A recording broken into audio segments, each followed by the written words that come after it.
Hello నేను విశ్వేశ్వరరావు. దొంగే దొంగ దొంగ అన్నట్టు చెప్తూ ఉంటారు చాలామంది. ఆ నానుడి అలా వినిపిస్తూ ఉంటారు. ఇప్పుడు తెలివైనటువంటి క్రిమినల్ అని చెప్పి విజయసాయి రెడ్డి గారు కసిరెడ్డి రాజశేఖర రెడ్డి గురించి చెప్పారు. రాజశేఖర రెడ్డి తొలి రోజుల్లో చాలా నమ్మకంగా ఉండేవాళ్ళు. వైఎస్ఆర్ కాంగ్రెస్ పార్టీకి సంబంధించినటువంటి లీడర్లు పరిచయం చేస్తే ఆయనకి తాను ప్రాధాన్యత ఇచ్చాను, తొలుత ఎన్ఆర్ఐ విభాగానికి సంబంధించినటువంటి బాధ్యతలు అప్పచెప్పాను, ఆ తర్వాత ఆయన పనితీరు నచ్చి ఆయన సోషల్ మీడియా విభాగానికి సంబంధించినటువంటి బాధ్యతలు అప్పచెప్పాను, అది కూడా సక్సెస్ఫుల్గా చేశారు. అందుకే ప్రశాంత్ కిషోర్కి సంబంధించిన ప్రోటోకాల్ బాధ్యతలను అప్పచెప్పాను ఎన్నికల సమయంలో కసిరెడ్డి రాజశేఖర రెడ్డికి. ఆ తర్వాత ఆయన పార్టీకి, ప్రజలకు, సమాజానికి, తనకి అన్యాయం చేశారు అని చెప్పి విజయసాయి రెడ్డి గారు సిట్ ఎదుట హాజరై విచారణ ఎదుర్కొన్న తర్వాత బయటకు వచ్చిన తర్వాత మీడియాతో మాట్లాడుతూ చెప్పినటువంటి మాటలు. ఈ మాటల్ని మనం ఒక్కసారి స్క్రూటినీ చేసుకొని నిశ్చితంగా పరిశీలించి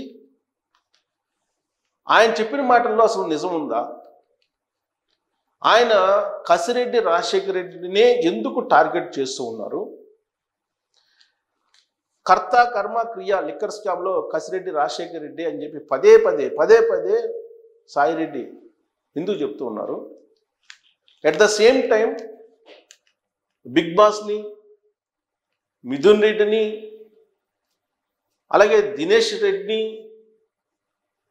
కృష్ణమోహన్ రెడ్డిని, వీళ్ళందరినీ ఈ కేసు నుంచి బయటపడేలాగా ఆయన ప్రయత్నం చేస్తున్నాడు అనేది ఆయన మాటల్లో అంతర్లీనంగా కనిపిస్తూ ఉంది. ఎందుకనంటే ఈ లిక్కర్ పాలసీకి సంబంధించి 2 సార్లు హైదరాబాద్లో, విజయవాడలో సమావేశాలు అయ్యారు. ఆ సమావేశాల్లో తాను కూడా ఉన్నాను అని చెప్పి ఆయన చెప్తున్నారు. ఆ సమావేశాలు ఎవరెవరు పార్టిసిపేట్ చేశారు అని అంటే లిస్ట్ చెప్తున్నారు. సత్యప్రసాద్, సద్దుల శ్రీధర్ రెడ్డి, కసిరెడ్డి రాజశేఖర్ రెడ్డి, ఆయన తోడల్లుడు, అలాగే మిథున్ రెడ్డి, వీళ్ళ పేర్లు చెప్తున్నారు. మరి వీళ్ళు ఏం మాట్లాడుకున్నారు ఆ 2 మీటింగుల్లో అంటే నాకు తెలియదు అని అంటున్నారు. మీటింగు జరిగింది తెలుసు, అక్కడ ఎవరెవరు పార్టిసిపేట్ చేశారనేది తెలుసు, కానీ అక్కడ లిక్కర్ పాలసీలో ఏం తీసుకున్నారో, ఏ నిర్ణయాలు తీసుకున్నారో తెలియదు నాకు. ఇది పూర్తి సమాచారం మీకు కావాలంటే కసిరెడ్డి రాజశేఖర రెడ్డిని తీసుకొచ్చి విచారించండి అని చెప్పి సిట్ పోలీసులు చెప్తున్నారు సాయిరెడ్డి గారు. అంతేకాదు ఆయన ఏం చెప్తున్నారు, మరి అక్రమాలు జరిగినాయి అని చెప్తున్నావు కదా, అక్రమాలు జరిగినప్పుడు ఆ డబ్బు ఎక్కడికి పోయింది అని అడిగితే తెలియదు. బిగ్ బాస్కి వెళ్ళిందా తాడేపల్లిలో అని అంటే తెలియదు. ఇది ఆయన చెప్పినటువంటి సమాధానం. అంతేకాదు ఇవాళకి కూడా జగన్మోహన్ రెడ్డి గారికి ఈ మధ్యలో ఉండేటువంటి టీం తనను దూరం చేసింది అనేటువంటి ఒక బాధ ఆయన మాటల్లో అంతర్లీనంగా కనిపించింది. ఆయన ఏదో వేల కోట్ల రూపాయలు సంపాదించాడని చెప్పేసి జగన్మోహన్ రెడ్డి గారికి చెప్తే జగన్మోహన్ రెడ్డి గారు ఆయన్ని దూరంగా పెట్టారు అనేటువంటి అభిప్రాయాన్ని మీడియా ముఖంగా వెల్లడించారు. అంటే జగన్మోహన్ రెడ్డి గారు మంచోళ్లే, జగన్మోహన్ రెడ్డి గారి ప్రమేయం ఉందో లేదో లిక్కర్ స్కామ్లో ఆయనకి తెలియదు. ఒకవైపు ఏమో జగన్మోహన్ రెడ్డి గారు మంచోళ్ళేనని చెప్తున్నారు, మధ్యలో ఉండేటువంటి వాళ్ళు అంతా చేస్తున్నారని చెప్తున్నారు. మరి లిక్కర్ స్కామ్ డబ్బులు ఎక్కడికి వెళ్ళి అంటే తెలియదు అని చెప్పి చెప్తున్నారు. మరి వీళ్ళు 2 సార్లు మీటింగ్ అయ్యారు కదా, మీటింగ్ అయినటువంటి వాళ్ళు ఏం పాలసీలు తీసుకున్నారు, ఎలా డబ్బును డైవర్ట్ చేశారంటే అది తెలియదు, కసిరెడ్డిని తీసుకొచ్చి విచారిస్తే తెలుస్తుందని చెప్తున్నారు. కసిరెడ్డిని వైఎస్ఆర్ కాంగ్రెస్ పార్టీలో ఉండేటువంటి కొంతమంది పరిచయం చేస్తేనే నాకు తెలుసు, లేదంటే నాకు అసలు తెలియదు అని అంటున్నారు. మరి తెలియనటువంటి వాళ్ళకి, అవగాహన లేనటువంటి వాళ్ళకి, నమ్మకం లేనటువంటి వాళ్ళకి ఎవరైనా 100 కోట్ల రూపాయలు అప్పు ఇప్పిస్తారా? కానీ విజయసాయి రెడ్డి గారు 100 కోట్ల రూపాయలు అప్పు ఇప్పించారు. ఎవరికి? కసిరెడ్డి రాజశేఖర రెడ్డికి. ఎవరి ద్వారా ఇప్పించారు? అరవిందో శరత్ చంద్రారెడ్డి ద్వారా ఇప్పించారు. ఆ శరత్ చంద్రారెడ్డి ఆల్రెడీ కవిత లిక్కర్ స్కామ్, ఢిల్లీ లిక్కర్ స్కామ్లో ఆయన ఉన్నారు, ఒక నిందితుడు. మరి దీనంతటికీ కూడా దక్షిణ భారతదేశానికి సంబంధించిన కింగ్ పిన్గా కవిత వ్యవహరించారనేది సిబిఐ, ఈడీ చెప్తోంది. విచారణ చేశారు, ఆవిడని తీహార్ జైలుకి పంపించారు. తీహార్ జైలు నుంచి ఆవిడ బయటకు వచ్చారు. శరత్ చంద్రారెడ్డి అప్రూవ్డ్గా మారారు. ఇవన్నీ జరిగినాయి. మరి ఈ లిక్కర్ స్కామ్లో ఏం జరిగింది అనేది విజయసాయి రెడ్డి గారికి తెలియదు. కానీ ఆయనేమో బేసికల్గా ఆడిటరు. ఏ విధంగా రాజశేఖర రెడ్డి డబ్బులు తరలించాడు అనేది కూడా ఆయనకు అవగాహన లేదు, ఆయన చెప్తున్న మాటల దాని ప్రకారం. కానీ బయటకు వస్తున్నటువంటి న్యూస్ ప్రకారం, సిట్ పోలీసులు అనుమానిస్తున్న దాని ప్రకారం 7 అంచెలు ఏర్పాటు చేసుకొని వాటి ద్వారా కొన్ని వేల కోట్ల రూపాయలని కసిరెడ్డి తరలించారు హవాలా రూపంలో. కొన్నిట్లేమో జ్యువెలరీ షాపులకి తరలించారు, మరికొన్నింటిలేమో రియల్ ఎస్టేట్కి, ఇంకొంతేమో సినిమా ఇండస్ట్రీకి ఇలా తరలించారని చెప్పేసి న్యూస్ వస్తూ ఉంది. ఇదంతా తనకు తెలియదని చెప్తున్నారు సాయిరెడ్డి. రాజకీయాలకు దూరంగా ఉంటాను, వ్యవసాయానికి పరిమితం అన్నారు. ఇప్పుడేమంటున్నారు? రాజకీయాలకు మళ్ళీ రావటమా రాకపోవడం అనేది నా ఇష్టం అని చెప్పి అంటున్నారు. అంటే అసలు ఎవరిని మెప్పించడానికి, ఎవరిని రక్షించడానికి, ఎవరిని ఈ కేసుల నుంచి బయటకు పడవేయడానికి సాయిరెడ్డి గారు ఇలాంటి సన్నాయి నొక్కులు నొక్కుతూ విచారణకి హాజరయ్యారు అని చెప్పి అనుమానాలు వ్యక్తం చేసేటువంటి వాళ్ళు అనేక మంది ఉన్నారు. సిట్ పోలీసులేమో విజయసాయి రెడ్డి గారు ఏది చెప్తే అది రాసుకున్నారు. క్రాస్ ఎగ్జామినేషన్ చేశారా అని అంటే వాళ్ళు అడిగిన దానికి తెలియదని చెప్పి ఈయన చెప్తున్నారు. ఏదైనా సందేహాలు ఉంటే అడిగితే. బట్ ఈయన అప్పు ఇప్పించింది ఎవరి కంపెనీకి ఇప్పించారు? ఈయన ఇప్పించింది అడాన్ కంపెనీకి. అడాన్ అనేటువంటి కంపెనీకి 60 కోట్లు. అలాగే మరో కంపెనీ డీ కార్డ్ అనేటువంటి కంపెనీకి మరొక 40 కోట్లు అప్పు ఇప్పించారు సాయిరెడ్డి గారు. ఎవరి ద్వారా? అరబిందో ద్వారా. అరబిందో శరత్ చంద్రారెడ్డి ద్వారా ఈ డబ్బులు ఇప్పించారు. ఈయనేమో ఈయన గురించి తెలియదు అంటాడు, ఈయనేమో అప్పు ఇప్పించానని చెప్తాడు. ఈయన తెలియకుండానే ఈ 100 కోట్లు అప్పు ఇప్పించాడు. మరి ఏ కంపెనీల ద్వారా చేశారంటే ఈబీ స్పిరిట్స్ అనేటువంటి కంపెనీని ఈయన తీసుకున్నాడని చెప్తున్నారు విజయసాయి రెడ్డి గారు. ఆ కంపెనీతో పాటు మరొక 2 కంపెనీలు తీసుకున్నాడు. ఈ 3 కంపెనీల ద్వారా మద్యాన్ని సొంత బ్రాండ్లు తయారు చేసి అమ్మారు, సరఫరా చేశాడు ఇతను. తద్వారా కొన్ని వేల కోట్ల రూపాయలు సంపాదించాడు అనేది సాయిరెడ్డి చెప్తున్నారు.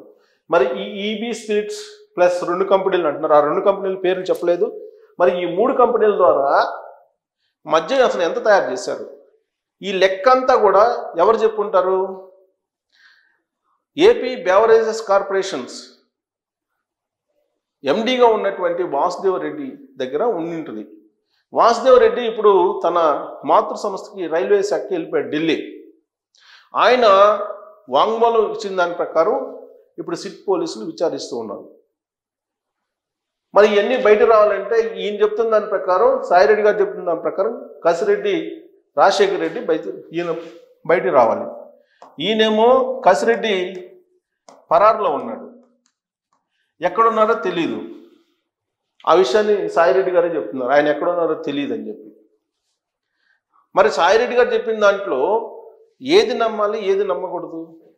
పోలీసులేమో ఆయన చెప్పింది విని పంపించేశారు. పైగా మళ్ళీ మీరు విచారణ రమ్మంటే నేను వస్తానని చెప్పి చెప్తున్నారు. మరి బిగ్ బాస్కి చేరి ఆ డబ్బులు అంటే తెలీదు అని అంటున్నారు. మరి ఆయన దగ్గర ఇన్ఫర్మేషన్ ఏదైనా ఉందనంటే కసిరెడ్డి గురించి చెప్తున్నారు. ఆయన మాటలు మొత్తం కనుక అబ్జర్వ్ చేస్తే కసిరెడ్డి రాజశేఖర రెడ్డి గాను అలాగే విజయసాయి రెడ్డి మధ్య ఏదో బలమైనటువంటి గ్యాప్ ఏర్పడింది. అసలు ఇతని వలనే వైఎస్ఆర్ కాంగ్రెస్ పార్టీ నుంచి జగన్మోహన్ రెడ్డి గారి నుంచి దూరం కావాల్సి వస్తుంది అనేటువంటి బాధను పరోక్షంగా విజయసాయి రెడ్డి గారు మీడియా ముందు వ్యక్తం చేసినట్టు ఆ ప్రెస్ మీట్ని బట్టి ఆయన మాటలను బట్టి అర్థమవుతుంది. ఇప్పుడు మిథున్ రెడ్డి ఈ కేసు లిక్కర్ స్కామ్కి సంబంధించిన కేసుని ఎదుర్కొంటున్నారు, విచారణకు హాజరయ్యారు. ఆయన ఆల్రెడీ సుప్రీంకోర్టు నుంచి కొన్ని రక్షణ సంబంధించినటువంటి ఆదేశాలను తీసుకొచ్చుకున్నారు. వాటి నడుమ విచారణ సాగించాలంటే మిథున్ రెడ్డి ఏం చెప్తే అది రాసుకోవడం తప్పితే విచారణ అధికారులు మిథున్ రెడ్డిని క్రాస్ ఎగ్జామినేషన్ చేసేటువంటి పరిస్థితి కానీ, లేదా విచారణాధికారులు తమకు ఉన్నటువంటి పద్ధతుల ద్వారా సమాచారం రాబట్టేటువంటి పరిస్థితి ఉండకపోవచ్చు. ఇలాంటి పరిస్థితుల్లో ఈ కేసు మొత్తాన్ని ఏం చేయదలుచుకున్నారు వీళ్ళందరూ కలిసి? ఒకవైపేమో కసిరెడ్డి రాజశేఖర రెడ్డి పారిపోయారు, ఎక్కడికి వెళ్ళారో తెలియదు, విదేశాల్లో ఉన్నారా ఎక్కడున్నారో తెలియదు. మళ్ళా పోలీసులు ఎదుటికి వచ్చేటప్పటికి ఆయన మానసికమైనటువంటి పరిస్థితి ఎలా ఉంటుందో కూడా తెలియదు. ఎందుకంటే గతం తాలూకు కేసులు వాటి పర్యవసానాల్ని మనం గుర్తు చేసుకుంటే వివేకానంద రెడ్డి గారు మర్డర్ కేసు, తర్వాత సాక్షుల వ్యవహారాలు కానీ, లేదు కోడికత్తి సీనుకు సంబంధించినటువంటి కేసు దాని పర్యవసానం కానీ, లేదు పరిటాల రవికి సంబంధించినటువంటి మర్డరు దాని సాక్షులు ఎలా అంతమయ్యారు దాని పర్యవసానం, ఇవన్నీ కనుక చూస్తే కసిరెడ్డి ఏ పరిస్థితుల్లో పోలీసుల దగ్గర హాజరవుతారో కూడా అంచనా వేయలేనటువంటి పరిస్థితి ఉంది. సో ఇలాంటి పరిస్థితుల్లో ఈ కేసుని విజయసాయి రెడ్డి గారు తాను చెప్తాను, తానున్నాను, తాను తెలిసినవన్నీ చెప్తానని ముందుకు వస్తున్నాడు ఆయనే స్వచ్ఛందంగా. ఎందుకు వస్తున్నారు అనేది అదొక పెద్ద $1 మిలియన్ ప్రశ్న. అసలు ఇప్పుడున్న రాజకీయాల్లో నేను తట్టుకోలేకపోతున్నాను అంటున్నాడు. ఆయనంత చాణక్య రాజకీయాలు నడిపేటువంటి వాళ్ళు బహుశా తెలుగు రాష్ట్రాల్లో లేరు అనేటువంటి భావన తెలుగుదేశం పార్టీలో ఉంది. ప్రత్యేకించి చంద్రబాబు గారిలో ఆ ఒపీనియన్ ఉంది. ఎందుకంటే వీలున్నంత వరకు ఢిల్లీ మెట్లు ఎక్కకుండా విజయసాయి రెడ్డి గారిని నిలువరించే ప్రయత్నం చంద్రబాబు గారు చేశారు, రాజ్యసభ ఎంపిక కాకుండా తొలి రోజుల్లో. కానీ ఆయన ఢిల్లీకి వెళ్ళిన తర్వాత జగన్మోహన్ రెడ్డి గారి యొక్క గ్రాఫ్ పెరగడం, ఢిల్లీ బీజేపీ పెద్దల యొక్క ఆశీస్సులు పుష్కలంగా లభించడం, ఇవన్నీ కూడా జరిగాయి. ఇదంతా కూడా సాయిరెడ్డి గారి లైజనింగ్ కారణంగానే సాధ్యమయ్యాయని చెప్పి ఆయన గురించి తెలిసినటువంటి వాళ్ళు చెప్తారు. ఈవెన్ పార్లమెంట్ లాబీల్లో hi Vijay how are you అని చెప్పి నరేంద్ర మోడీ గారు పలకరించారు అంటే ఏ స్థాయిలో అతను లైజనింగ్ చేసి ఉంటారు ఢిల్లీ బీజేపీ పెద్దలు అని చెప్పి అంచనా వేసుకోవచ్చు.